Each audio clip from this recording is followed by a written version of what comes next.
Happy Veterans Day to all those who have served, given their lives. May they rest in peace. And all of our living veterans, the men and women who have helped to keep us free here in the United States. Debbie, a freedom that we experienced and exercised again 3 days ago.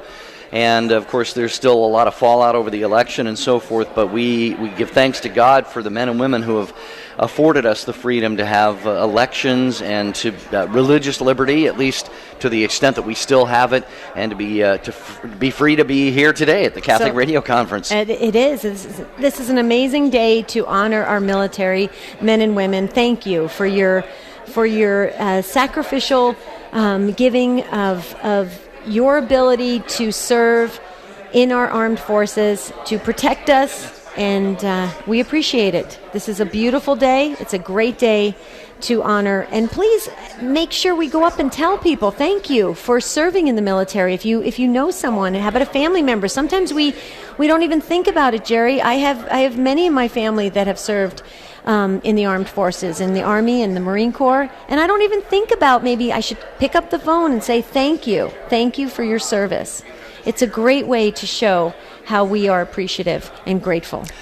All right, very good. Well, Debbie and I this is take two with Jerry and Debbie. We are on the exhibit floor at the annual Catholic Radio Conference, which wraps up today.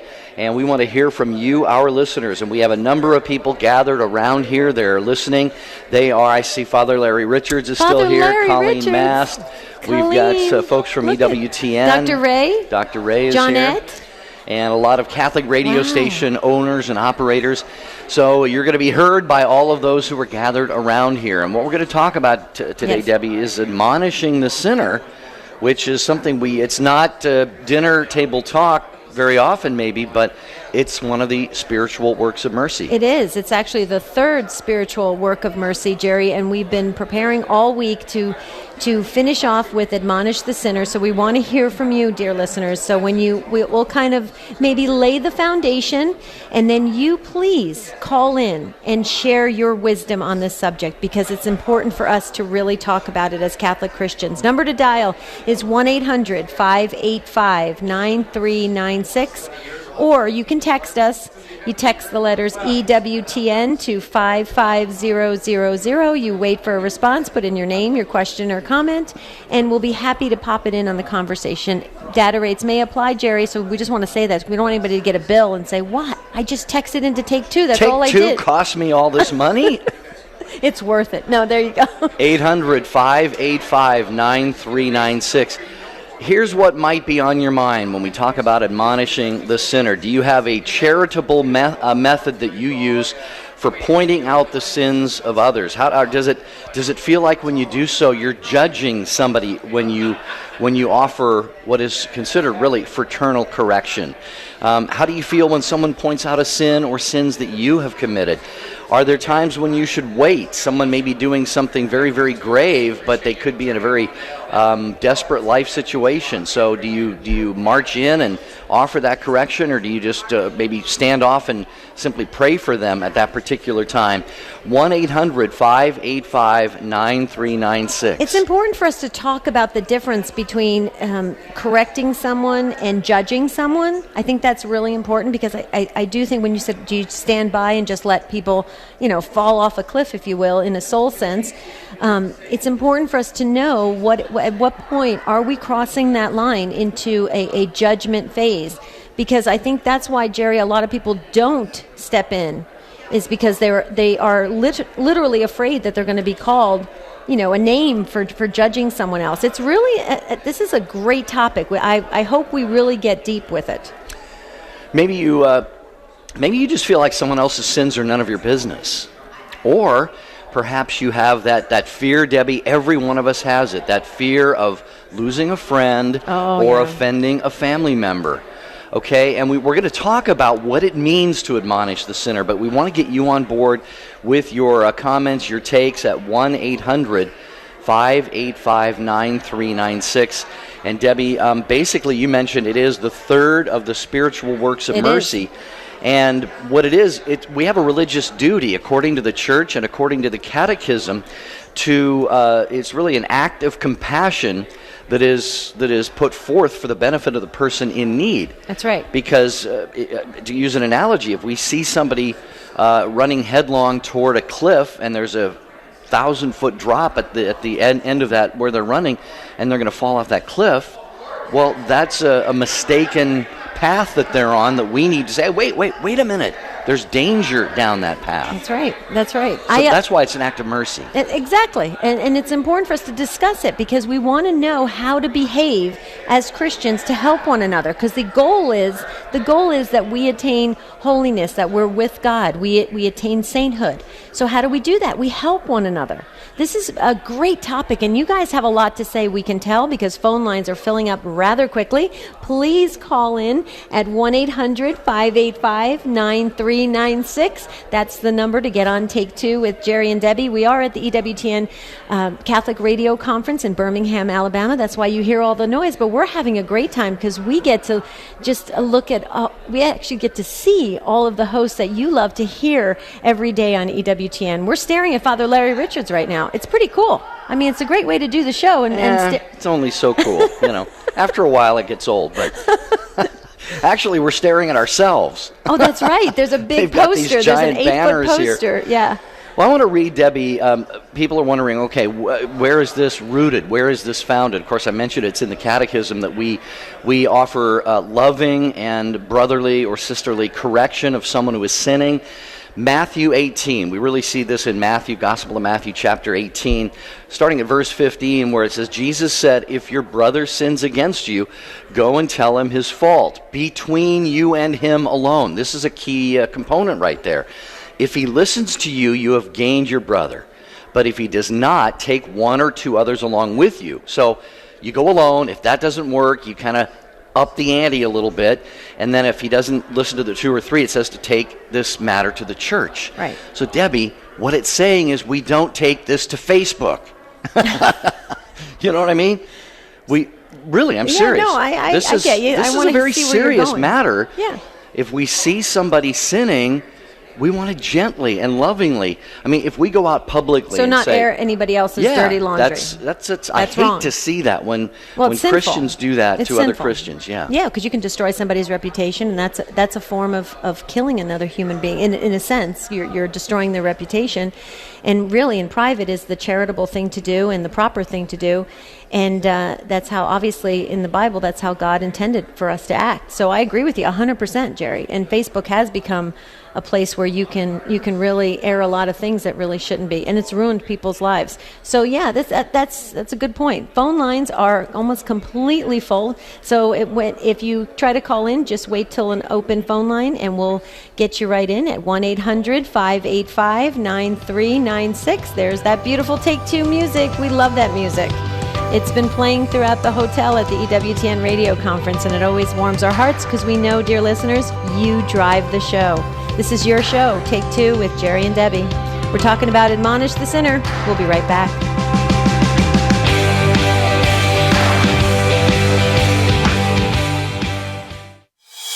The wisdom of Mother Angelica. We're all here, we've all been created by God for one thing, and that is to become holy. And I think we kind of think holiness is one of those stiff-necked things that you do, but it isn't. It's a very normal thing. Jesus acted very normal and human, though he was divine. He groaned when he heard from Mary and Martha that Lazarus was dead. And he must have smiled when Martha reminded him that he lay dead 4 days. Can you imagine a woman trying to explain death to God? I would.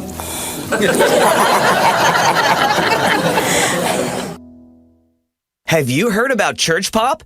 It's the newest member of the EWTN family with new online Christian content that's fun and inspiring every day. Find it on Snapchat, Instagram, and on the web at churchpop.com. Post your intentions on the prayer wall on Jerry and Debbie's website. To get there, just click on the bright yellow J&D logo at take2show.com. Jerry and Debbie personally reply to every prayer intention that's posted. Others will also offer you their prayer support. When there's something important you want prayers for, post it on the prayer wall on Jerry and Debbie's site. Visit take2show.com, click on the J&D logo today. Father Larry Richards. You know, I'm from the city of Pittsburgh, Pennsylvania, and both of my parents, both of them, were police officers. My father was a police officer, and my mother was a police officer. They always thought I'd be a cop, too, and in some ways I am, a spiritual cop. But we keep doing what we do, and we come from wherever we come from, it doesn't matter. Where God is calling us is what's most important. Open Line with Father Larry Richards, Thursday, 3 p.m. Eastern on EWTN Radio.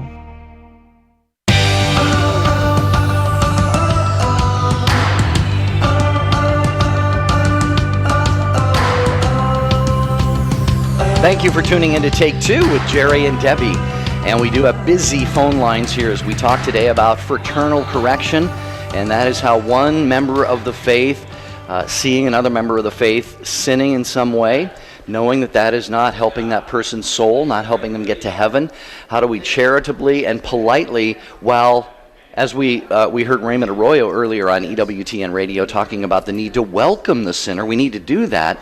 But that does not rule out the fact that if someone is doing something harmful to their soul, that we have to, if we feel it's the right moment and God has put it on our heart to do so, to offer a corrective word or an action. So please join us at 1-800-585-9396. We're going to... Go ahead. Can I share something yes, real quick? Please. Because when you just spoke, I was thinking about this when I was researching and kind of delving into this topic for today. I came across an amazing article that was written by Father Andrew Apostoli, and it's on CatholicCulture.org. It's titled "Admonish the Sinner: The Third Spiritual Work of Mercy." And maybe Rich, Jesse, our producer, if we could please post that on take2show.com. It's phenomenal, because what Father Andrew says is that we have to admonish ourselves first before we start to point out where everybody else is kind of going off the cliff, if you will.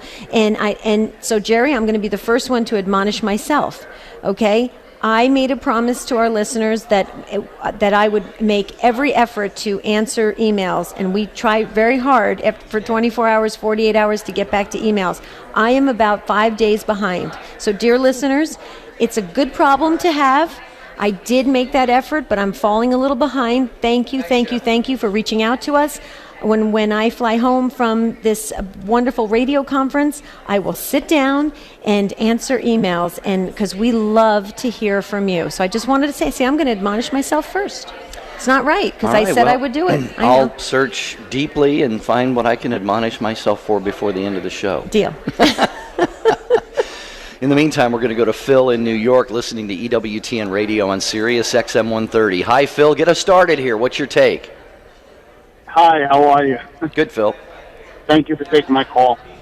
Last night, I had a text conversation with somebody who joined Freemasons, and this person, I know the Catholics' view on that, and this person's pretty much been a very self-absorbed kind of guy, and he wants to help. He wants to do things for others now, and I see that as a good thing, but I just wish he would have gone in a different direction. So, I mean, I know how I handled it. I hope I handled it correctly, but I'm also reaching out to you to see how you would have handled something like that. So, Phil, you mentioned that this individual is a practicing Catholic? Baptized, made sacraments, but it's not, it's searching. Let's put it that way. Okay, all right. So that, I think right there, and Debbie, I'll let you jump in here in a second, but I think that is one of the keys to this whole conversation that you brought up, and that is that this person may be ignorant, which, by the way, is another of the spiritual works of mercy, is instructing the ignorant. So, Phil, your situation may fall under instructing the ignorant more than, at least right now, admonishing the sinner. The church, you're right, Phil. You mentioned, the church's position on this, and I'll just mention it real quickly. Masonry is incompatible with Catholic teaching. It's a secret society, and really, in essence, one of its objectives has been the destruction of the Catholic Church throughout history, especially in certain European countries. So a Catholic may not belong to the Masonic order, if I am putting that right. And there was actually an explicit excommunication in the 1917 Code of Canon Law. It's more implicit in the 1983 Code of Canon Law. But Debbie, it sounds like this person that Phil knows, he doesn't really understand this element of the Masons. Plus, it sounds like he's looking to belong somewhere and to do be good a in the part community. of a group that's doing good. Yeah, exactly, because they have hospitals, which the Masons do. Yeah, they do on many levels. On many levels, on the outside, it does do that, Phil. But given that he is a baptized Catholic, I agree with Jerry, and I could kind of tell where Jerry was going. What I would do is offer Phil an alternative, and to maybe explore the Knights of Columbus, because that is his best way to live out his Christian faith and to grow and be formed in his Christian faith. He may, quote unquote, do good work in the community with the Masons, but that's not going to be, like Jerry said, in alignment with the Catholic Church and his Catholic but his call that he was baptized in as a Catholic. So I don't know how exactly maybe you communicated that to him. I didn't catch that part. It sounded like it was text messaging, Phil, but can you share with us, did you offer him maybe the opportunity? I can actually read it out to you. Okay. I said, all I ask is that you hold on to your faith in things you cannot see, and faith in a God that is supernatural. Remember, Christ is the way to live forever. Christ is the truth of all humanity, and Christ is the life we have faith in. Never rely on just human reason. Sometimes there is no reasoning. Sometimes it's just spiritual and inspired happenings of a creator that knows what's better for us than we know ourselves. So I'm glad that you're searching for something more in your life. That's why you gravitated towards a brotherhood. But never be content. Always look deeper in your heart. Mm-hmm. And if this is going, and if this group, because some of them do, start to guide you away from your Christian backbone, call them out on it and fight for Christ. Okay, that was beautiful. Did you get a response from him, Phil, real quickly, or no? Did you get a response? Yeah, he says, I will, I promise. Okay, perfect. What I would do is just say, you know what, I'm so proud of you that you answered that way, because the Knights of Columbus does amazing work in the community, and you'll be supported in your faith. And see, now I think you have an open door to just invite him in, and if you're a Knight, that's even better. If not, maybe you can join with him, and it could be something that you can do together. I mean, I see that as a great opportunity for you to bring him into the Knights. Yeah, and Phil, one last thought before we let you go. We got a lot of phone calls to get to today. I just did a quick internet search, and if you do Catholic.com Masonry, and I'm sure there's stuff on EWTN.com as well, so either one of those, Catholic.com and Freemasonry, or EWTN.com Freemasonry, maybe you've done that already, you'll find some great information, and you might just hand it to your friend and say, hey, here's a little bit of information for you about the group you're joining. I just thought you might be interested in it, and I love Debbie's suggestion. I and Marty's, Debbie's husband Marty, are both fourth degree Knights, so very, very great church supporting organization. So thank you, Phil, for the phone call. Appreciate it. You're a good friend, Phil, and that's what's wonderful. You're trying to support your friend, and that's what we're all called to do. So thank you, Phil. God bless you. Have a beautiful start to your weekend, and happy Veterans Day. Okay, next up is Valerie, listening in, I believe that's Illinois. Is that Illinois? I have to get far away from... McHenry, Illinois. Okay, there you go, Valerie. Hi, you're up next. Valerie, forgive me. I turned 51 2 days ago, and I have to get very far away from the screen to see it. How you doing, Valerie? I'm doing great. How are you? Doing well, thank you. So what's up? Well, your topic has been on my heart lately, because only a few days ago I had the opportunity to share some wonderful news with a family member on the topic of cohabitation.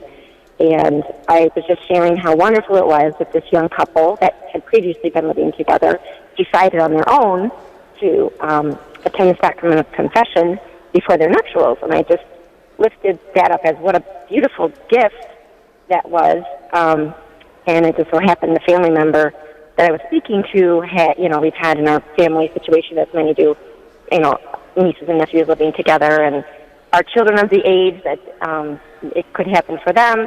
So it was just the opportunity to sort of, point out the sin, but in a beautiful way by lifting up the truth. Does that make sense? Yeah. Well, go a little bit deeper. You just said you're talking about a couple that is preparing for marriage, and I've kind of lost you a little bit. So just for all of us to kind of get where you're going with this. Oh, it's just an example of how to admonish the sinner. Okay. In a positive way. Okay. Got it.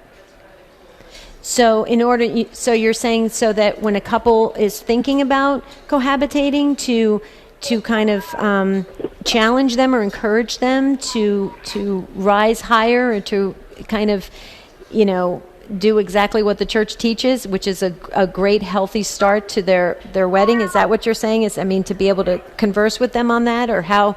I think I might have missed a sentence or two, so I apologize. Oh, sure. I'm sorry. I am on a cell phone. That can obviously break up stuff. Are you hearing me okay right now? Yep, perfectly. Okay. So I have a friend whose son was living with a woman. Oh, living. Okay. They decided to, on their own, beautiful, go to confession, which is beautiful. So I'm sharing the story with family members who have children who are cohabitating. So it would make them think, wow, that is good. Right, that is option. Right. Yeah. Isn't that funny, Valerie? You miss one sentence and you can miss a whole story. See, that's a good. We should do a show on that. But this is one of, Debbie, the most common areas where especially parents need to be willing to politely, charitably admonish their son or daughter who maybe is about to enter into matrimony but still has been living with their fiancé, boyfriend or girlfriend or fiancé. And most pastors, if they are firm about this, they will say, I will not marry you until you have separate dwellings, right, and live appropriately, right, going into the sacrament and go of to the sacrament of reconciliation, and to be right with the church. But here's the thing, though, Valerie, what I would do too is if you have access to that couple that decided to do that and to really live according to how the church has wants us to prepare for a healthy marriage, a healthy sacramental marriage, I would find out the reason that they decided to do it. Because there is a reason. Maybe they heard a homily and it sparked something inside of them. And that's the information that you can get to other couples or other family members that you want to reach, because people want to know why people have chosen a different path, a path that's the straight and narrow going towards God. People want to know the reason why. There's a lot of people that do a lot of things. You see a lot of holy people doing a lot of things, but you always want to try to get to what motivates them, what inspires them. And it really can change hearts. I don't know if you did that already. If you did, sounds great. But if you haven't, there you go. There's just a little input from me that maybe that could even help to encourage others to do the same as this couple did. Sound good? Yes. You're awesome, Valerie. Oh, thank you. Praise God. Thank you so much. Thank you for the call. Take Two with Jerry and Debbie. We are live at the EWTN, the annual Catholic Radio Conference. Our topic today is admonishing the sinner. We are told to welcome the sinner. Jesus ate with sinners. Jesus forgave sinners. But we see Jesus many instances in the Bible where he called sinners to change, to repent. And there's a reason for that. God has a blueprint for our lives, Debbie, to get us to heaven, to salvation. Yep. And we sometimes take a little detour off of that road, and we can be blinded by what we're doing. So sometimes it takes somebody outside of us to offer a corrective word or suggestion. So, dear listeners, if you have had an experience maybe of someone offering you a corrective word, admonishing you for a sin that you committed, or maybe you have tried this before and just got totally pushed away. What has been your experience? 1-800-585-9396. I know a lot of us fear losing the love or esteem of family members or friends. So let's talk about this on Take Two. "60 on 10 with Monsignor Charles Pope." The third commandment, remember to keep holy the Sabbath day. You know, of all the commandments, it might seem that we would get this one right. After all, it commands us to rest one day. But so often we're off to our own pursuits. God asks us to take one day to stop, reflect, rejoice, spend time with Him and with our family. But so often we're running everywhere else. It's also a day for worship. The book of Leviticus says, 6 days work shall be done, but on the seventh day is a Sabbath of solemn rest and a holy convocation. You shall do no work. It is the Sabbath of the Lord. And the book of Hebrews says that we should not neglect to meet together, as is a habit of some. And so again, we're asked by God to spend time reflecting and worshiping, and likewise spend time with our family. The third commandment, remember to keep holy the Sabbath day. EWTN. Live truth. Live Catholic.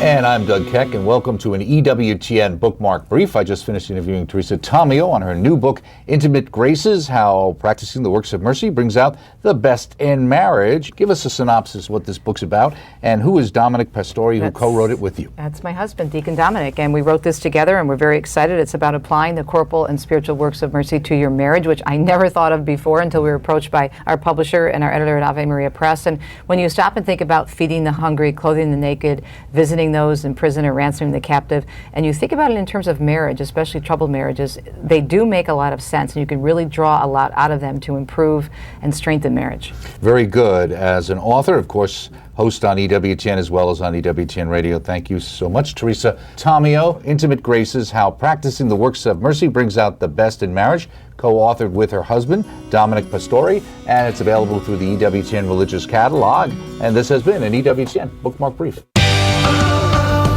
Okay, not a little.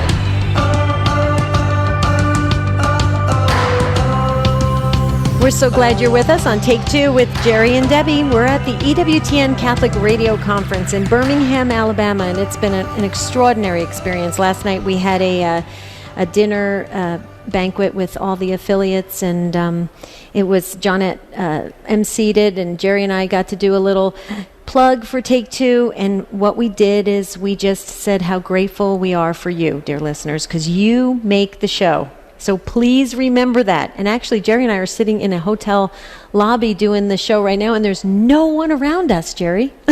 I know. Well, they've all actually left for the next event.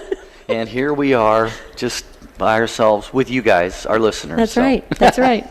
Absolutely. 800-585-9396. Admonish the sinner. I hope we get that article on take2show.com by Andrew Apostoli, because I do think it could help in actually all of the situations that are coming in right now. So the next up is Beth in Michigan, listening on the EWTN app. Hi, Beth. Welcome to Take Two. Hi, Beth. Hi. Hi. Thank you for taking my call. You're welcome.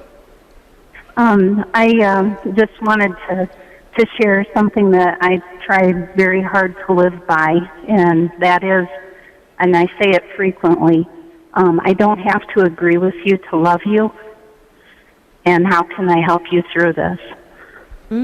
I love that. I don't, say that again, I don't have to agree with you to love you? Yes. And how can I help you through this? You know, it's because we love somebody that we're going to correct them. Right. You know, the failure to do so is could be seen as a sign that we really don't love that person enough, Debbie. That's right. And that's why I love how, Beth, you chose the word, how can I help you? How can I assist you? How can I... So you're in support of them.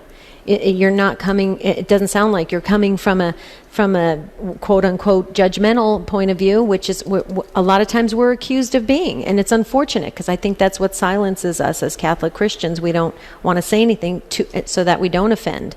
But Beth, right. I love how the supportive tone to your statement, I think, is beautiful. You could say that to me any day, Beth. I would be very open to that. Well, thank you. but I do try to live by that, because I try to always keep myself open for someone to point out when I'm falling short, because I do every day. Yeah. And that's a good reminder, Beth, and and that's what Father Apostoli's article that Debbie wants to have posted. Folks, keep checking back at the take2show.com website. Father Andrew Apostoli, who was on Sunday Night Live on EWTN and a member of the Franciscan Friars of the Renewal, Debbie found an article by him, Beth, that really, he says we need to admonish ourselves first, and that is a very good point that you bring out, Beth. Anything else you'd like to share with us this Friday afternoon? Just a lot of times, too, what I'll do, and with everything that's been going on in the nation recently, I've been, trying to respond in a good way on Facebook, and so I've written that statement several times, and then last night I had something that came up on my Facebook page, how they have the little reminders of something that you may have posted in the past, and it was a picture of the painting of the prodigal son with the father, and so I reposted that, and I said, we've got just over a week left in the Jubilee year of mercy. Let's go to confession and let's love our neighbors. I'm glad you said that, Beth, because I have to tell you, too, Facebook's very active still. Last night I was getting posts like crazy on my Facebook page, my personal page, and I feel the same way. I think we've got to focus on just, I love how you said it, Beth, that, we all fall every day. We've got to start focusing and looking towards the future and try to be the best Christians we can be. And we need to heal and to grow and to prosper and all the things that Scripture tells us we can benefit from God through the grace of God if we live in alignment with our Christian faith. And so I always look forward. I don't want to go back. I don't want to go back and go over things where it divided people. I want to go forward, and that's how I feel. So I just affirm you in that, Beth, and I think that's a healing approach to take. Thank you so much. Have a beautiful beginning to your weekend, Beth. And God bless you. Thank you, Beth, for calling Take Two with Jerry and Debbie at 800-585-9396, or you can text your take to the letters EWTN at 55000. That's she mentioned the end of the Year of Mercy. My goodness, I can't believe it's coming to an end. And that's a good reminder that Debbie and I will be at St. Mary's Catholic Church in Chandler, Arizona. Debbie and I are giving a parish mission on mercy. So if you are in the Phoenix area, anywhere close where you can get there, it's going to be a 3-night mission, November 28th through the 30th. And what we're going to do, it's going to be an interesting tag team.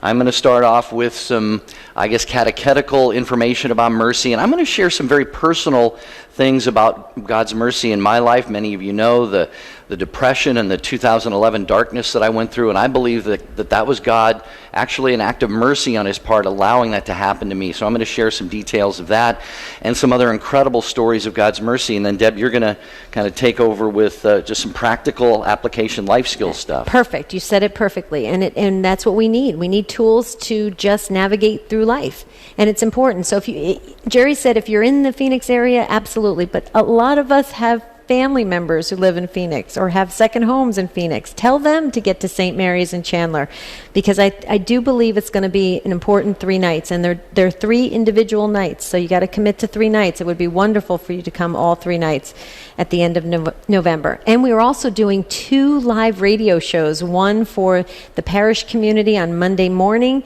for the Take Two slot time. That's 10 o'clock Arizona time. And then we're doing one for the school, the Catholic school, St. Mary's Catholic School, right there for the junior high students. That's going to be fascinating. We might get into some cyberbullying and stuff like that. It could be kind of interesting. Yeah, so if anybody else listening, wherever you happen to be, Debbie and I will come to where you are. We'd love to do an evening of talks in your parish. We'll do a live radio show for the grown-ups, or if you have a parish school or something. We just want to be where you are and share this great life that God has given all of us.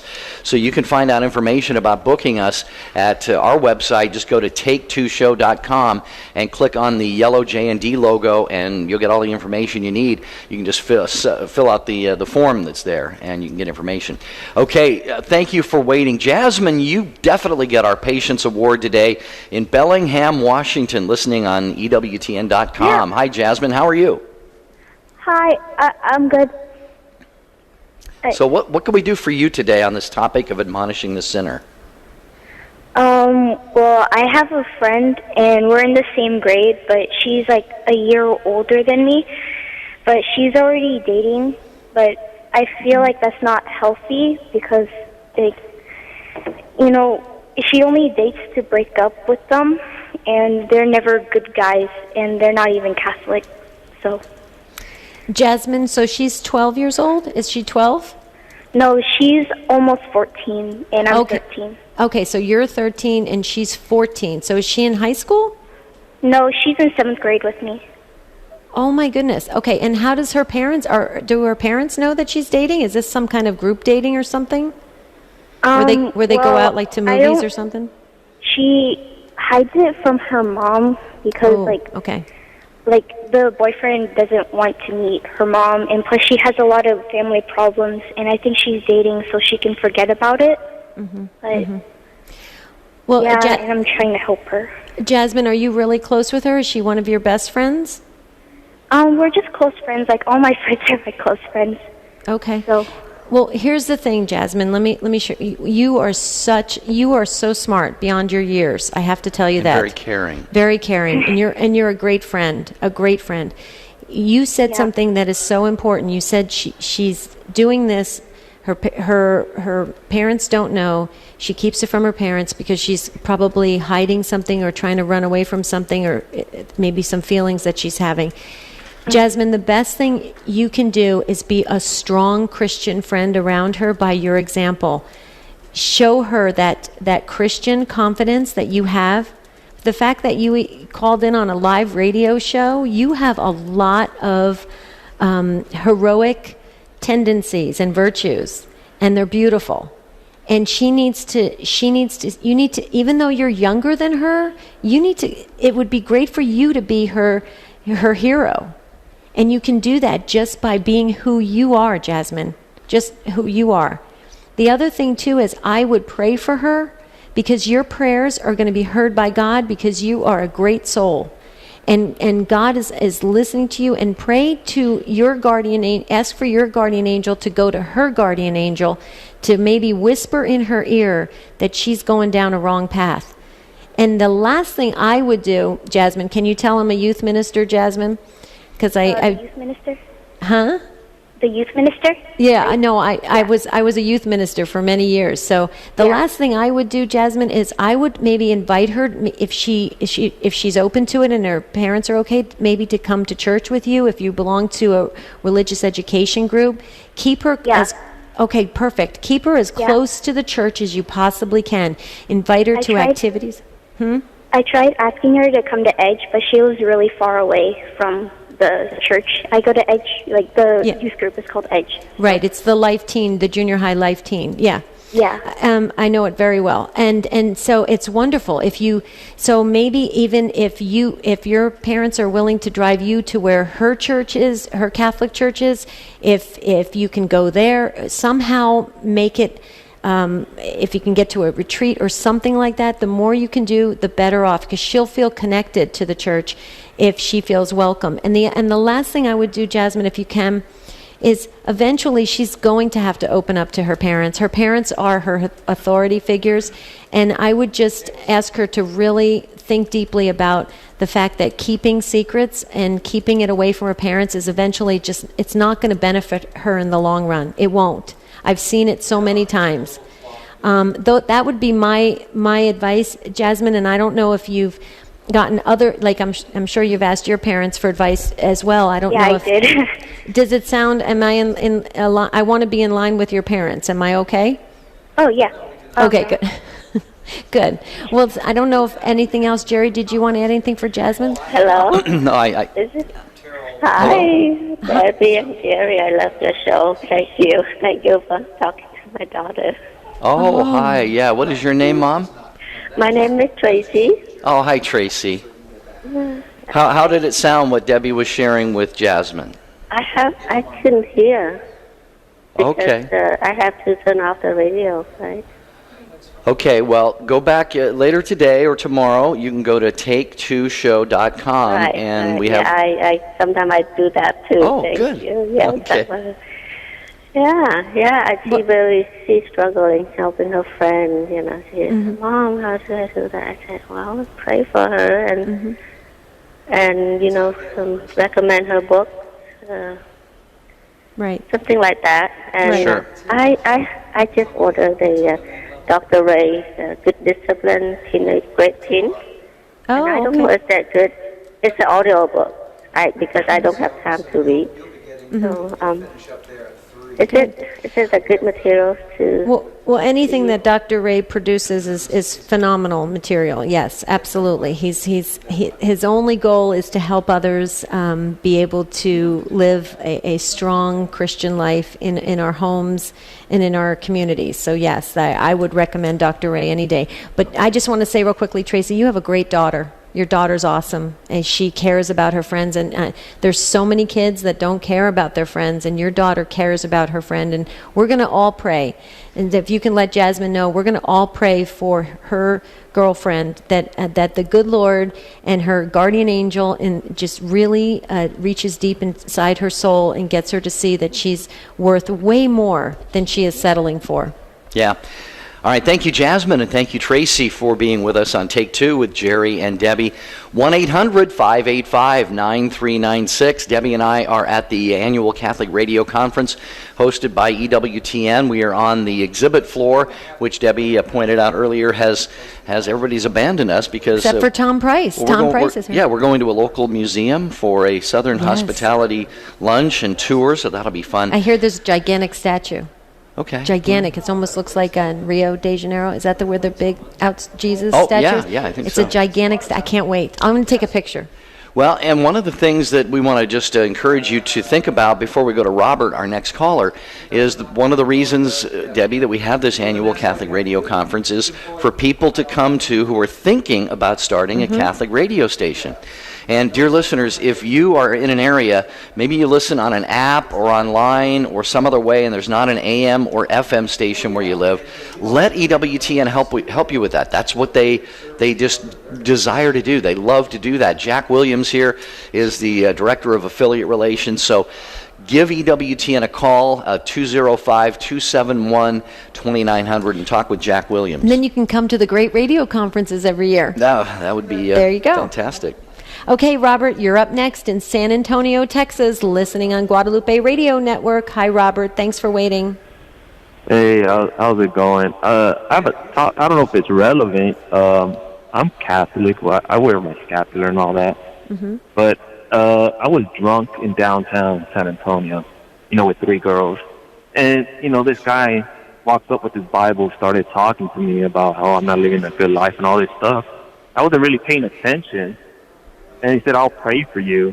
And then I told him, I didn't ask for your prayers. I think a lot of times people trying to force when they're not ready, and especially if you're not the mom or a very good friend, it could lash out. And then he's telling me about how he used to be Catholic and all this other stuff and how living in sin.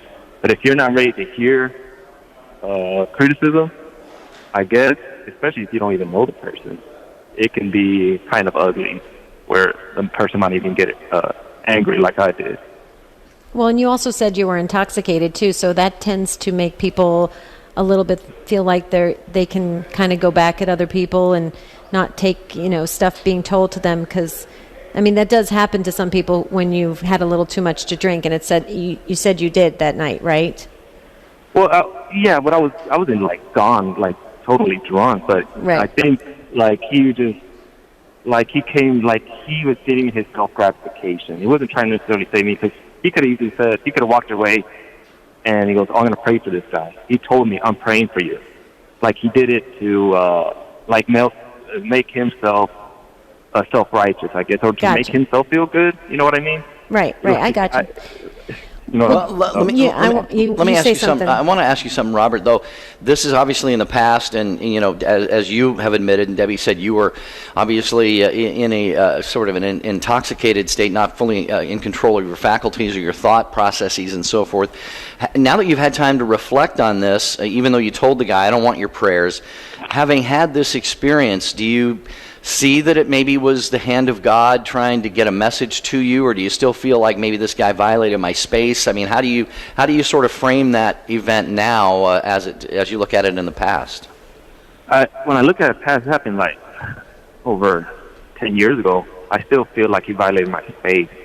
I did not take it lightly. And my mom, would tell me every day, the life you're living isn't good. I'm like, all right, bye, Mom, whatever. Mm-hmm. And, but, she came out of love, and, and no matter how bad my faults were, she was always there. And she never forced me to go to church, She just, I guess, led by example, and then finally I just, on my own, because we view time like in, I guess, human terms, where God is infinite. Maybe, the time what me and you would think of is taking too long for that person to change. For God, maybe it's not at all that much, Mm-hmm. Mm-hmm. That's, I don't know. I don't know if I'm explaining myself. Yeah, you did, Robert. No, you're so today you have made a conscious choice to change your direction of your life. Am I getting that correctly? So today you've kind of matured into your Christianity, if you will. Yeah, but not his version of Christianity. Because he was like, I don't know, I guess Protestant. I don't know. I'm still Catholic. I felt like he was trying to make me change religion. I get it. On top of that, and then he was trying to ask for prayers where I didn't even ask for his prayers. Right. Well, here's the thing, though, Robert. I just want to share this with you, just real quickly. He rubbed you the wrong way. I get that, and like you said so clearly, it almost seemed like a self-righteous tone, and you were not asking for his prayers. I believe I totally get where your come from is. And your mom was much more unconditionally loving. She was nurturing. She was trying to get you to kind of come into the fold in a very beautiful way. And that's what moms do. And that is beautiful. Your mother is amazing. But here's something that's interesting. And I just want you to stick this in the back of your mind when you are, as you're getting older and older.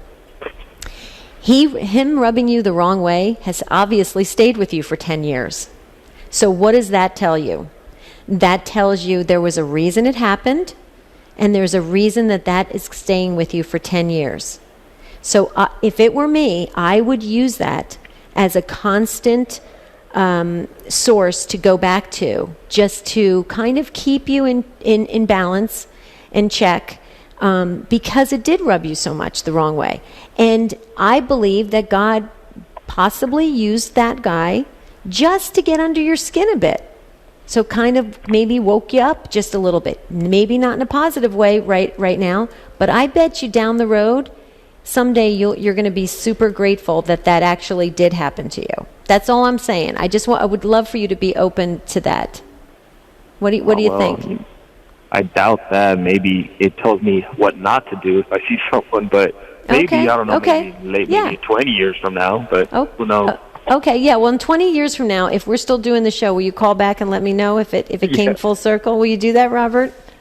Yeah, I will.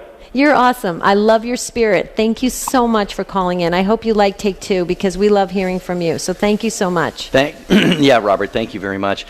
Interesting story, and I think you have a point, Debbie, that this has kind of gotten stuck in his craw, as they say, and he still doesn't like it to this day. And Robert, we're going to pray. I would say, admonishment isn't supposed to feel warm and fuzzy and make us feel real good. Actually, it should prick our consciences a little bit, and make us feel uncomfortable in the fact that maybe we are in a situation that we shouldn't put ourselves into. I'm gonna learn to talk before this day's over. I have to tell you though, because I'm similar to Robert. I had an instance years ago where someone said, "I'll pray for you," and I was highly insulted. But later on, when I really sat down and peeled back the layers, I thought, okay, yeah, it was really biting the tone that came across to me, that they said, and I was the same way. I said, I don't want these prayers. But yes, and down deep, I really did. It took a time for me to kind of just say, you know what? All right, I could handle it now. But you're right. It's not supposed to be so warm and fuzzy that it kind of just goes over your head, right? Right. There you go. Okay, Larissa, you are up next, and you are listening in Island Village, Texas, to EWTN Radio on Guadalupe Radio Network. Hi, Larissa. Hi there. Hi there. I love the way you said that. Hi there. That's cute. What can we do for you, Larissa? So I've been in this transformation, just a deepening in my faith, more a complete transformation. I've always been Catholic and always been a Christian and a believer, but the last 5 years, I've just, I feel like I'm living the song Amazing Grace. And, 4 or 5 years ago when I started this, I knew I didn't have the confidence to kind of speak out, and I knew that I needed to have that. I remember praying specifically for that. And so, now in this, now today, I feel like God's calling me deeper, and I haven't gone through the process of discernment, but with all the politics that have gone on, and there's some divides in the family, we all love each other, and we know that, but I would go to their house and kind of just listen to them rant, and I always felt upset about it. And recently I felt like I needed to speak up. I needed to speak up on God's behalf, and I felt this passion inside me. I don't know that I handle it exactly well, but I kind of don't know where to go with the next step, because I'm finding myself, I feel like God's revealing a bunch of stuff to me. And even yesterday in my Bible study class, they talked about God's warnings were because he cared for them. And it hit me. I'm like, I care for my family, my brother, and so forth. And I don't believe in abortion, and I can't hold it in anymore. But I kind of don't know what the next step should be. I don't know how to approach this stuff. I don't know if I should keep my mouth shut until I learn how. Just wanted to see if you had any thoughts on that. Yeah, Larissa, we got about 2 minutes before we have to wrap up the show. Now, you're saying that you were in an environment, a setting with family members who were talking about being in favor of abortion. Is that the in a nutshell here? Okay. Yeah. Yeah, I'll tell you what, that is a tough one, and I think we all have, we all have, at a certain level, Debbie, an obligation to enter that conversation, and at least express what is right and true with regard to abortion. I think there's a lot of confusion in our culture today. People just don't really understand what is going on when an abortion is being committed, or there are other reasons, and sometimes we don't know all of those reasons. Somebody may have had an abortion, somebody may have helped a friend have an abortion, and all these things, then that weighs on their conscience and stuff. So there's a lot of dynamics here, and family to family isn't always where it's going to get accomplished either. It's tough, Larissa, but there's a lot of resources you can recommend to your family members. Catholic.com, EWTN.com. You can even gift them the Catechism of the Catholic Church. So you can always just share what the Church teaches. If you want more resources, Larissa, email us at take2, the number 2 at EWTN.com. Dear listeners, another quick show, all because of you. We learned a lot today. Thank you so very much. Have a beautiful and blessed weekend. Jerry and I will see you real soon.